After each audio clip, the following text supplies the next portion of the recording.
M4 TV news కి స్వాగతం. నేటి ముఖ్యాంశాలు.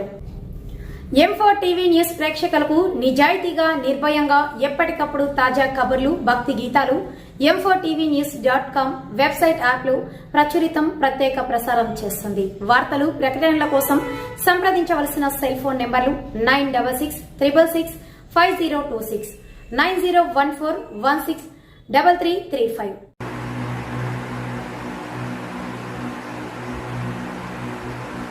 హరి ఓం.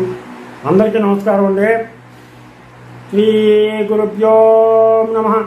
అందరికీ నమస్కారం అండి. ఈరోజు మనం తులసి చరిత్ర 34వ భాగం గురించి తెలుసుకుందాం. ముందుగా గణేశ ప్రార్థన. శుక్లాంబరధరం విష్ణు శశివర్ణం చతుర్భుజం ప్రసన్నవదనం ధ్యాయే సర్వవిఘ్నోపశాంతయే. గురుబ్రహ్మా గురుర్విష్ణు గురుర్దేవో మహేశ్వరః గురు సాక్షాత్ పరబ్రహ్మ తస్మై శ్రీ గురవే నమః. ఓం నమో భగవతే వాసుదేవాయ. ఓం నమో నారాయణాయ. ఓం నమో విష్ణవే నమః. ఓం నమః శివాయ. ఓం నమః శివాయ. ఓం ఐం హ్రీం శ్రీం శ్రీ మాత్రే నమః. ఓం ఐం హ్రీం శ్రీం శ్రీ మాత్రే నమః. హరి ఓం. తులసి చరిత్ర 34వ భాగం. అర్చనలో తులసి. మనం అర్చించేటువంటి దాంట్లో తులసి, దీని గురించి తెలుసుకుందాం.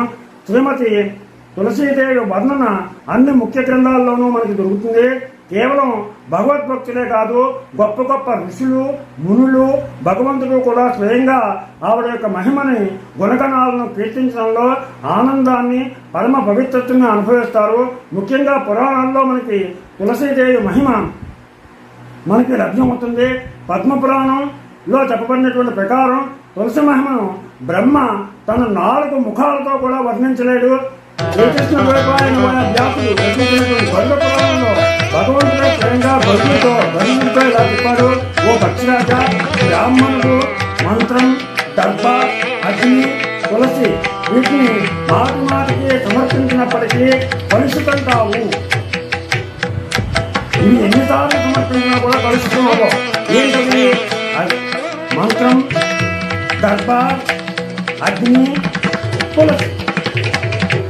మంత్రం, దర్భ, అగ్ని, తులసి ఇవి ఎప్పుడు కూడా మలినం కావు.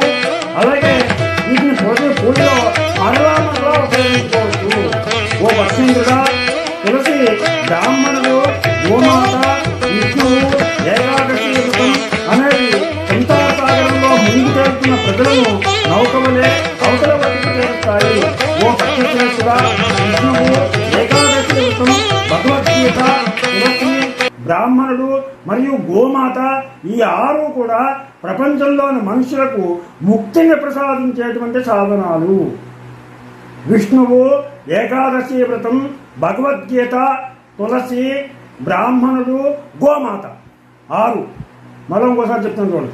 విష్ణువు, ఏకాదశి వ్రతం, భగవద్గీత, తులసి, బ్రాహ్మణుడు, గోమాత ఈ 6 కూడా ఈ ప్రపంచంలో ఉన్నటువంటి మనుషులందరికీ కూడా ముక్తిని ప్రసాదించేటువంటి సాధనాలు.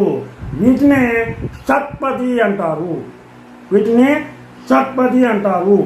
ఈ 6టిని కలిపి షట్పది అంటారు. అందుకనే ఆ విష్ణువుని, అలాగే ఏకాదశి వ్రతం తప్పనిసరిగా చేయాలి.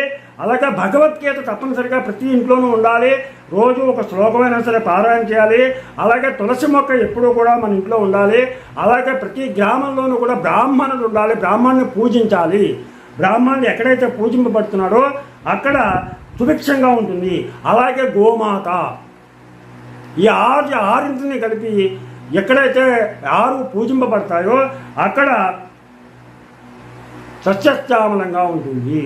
వీటిని షట్పది అంటారు. ఈ రోజుతోటి మనకి 34వ భాగం పూర్తయింది.